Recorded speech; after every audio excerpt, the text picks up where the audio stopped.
నమస్కారం డాక్టర్. నాకు 30 ఏళ్లు. పెళ్ళై 5 ఏళ్లు అవుతుంది. అన్ని రిపోర్ట్స్ బానే ఉన్నా ప్రెగ్నెన్సీ రావటం లేదు. అసలు లోపం ఎక్కడుందో అర్థం కావట్లేదు. నమస్కారం అండి.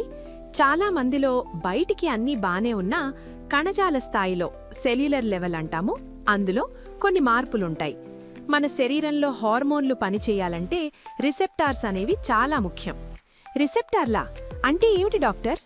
మన కణాల మీద ఉండే ఈ రిసెప్టార్లు హార్మోన్లను స్వీకరిస్తాయి. ముఖ్యంగా గొనాడోట్రోపిన్ రిసెప్టార్లు ఎఫ్ఎస్హెచ్ఆర్ మరియు ఎల్హెచ్సిజిఆర్ అండాల ఉత్పత్తిలో కీలక పాత్ర పోషిస్తాయి. అయితే కొందరిలో జన్యుపరమైన మార్పుల వల్ల, అంటే జెనెటిక్ వేరియంట్స్ లేదా పాలిమార్ఫిజమ్స్ వల్ల ఈ రిసెప్టార్లు సరిగ్గా స్పందించవు. దీనివల్ల సహజంగా గర్భం దాల్చడం కష్టమవుతుంది.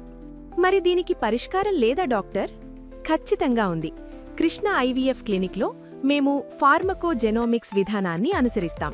అంటే ప్రతి మహిళా జన్యువును బట్టి వారికి ఎలాంటి మందులు, ఎంత డోసేజ్ ఇవ్వాలో నిర్ణయిస్తాం.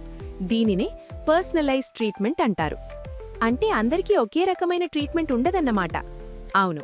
దీనివల్ల ఐవీఎఫ్ ప్రక్రియలో అండాలు తక్కువగా రావడం లేదా అతిగా స్పందించడం వంటి రిస్కులు తగ్గుతాయి. మీ శరీర తత్వానికి తగ్గట్టుగా చికిత్స అందించడం వల్ల ఐవీఎఫ్ సక్సెస్ అయ్యే అవకాశాలు చాలా ఎక్కువగా ఉంటాయి. ఇప్పుడు నాకర్థమైంది డాక్టర్. కృష్ణ ఐవీఎఫ్ క్లినిక్లో హోప్ అండ్ సైన్స్ ఇంత అడ్వాన్స్డ్గా ఉందని తెలీదు.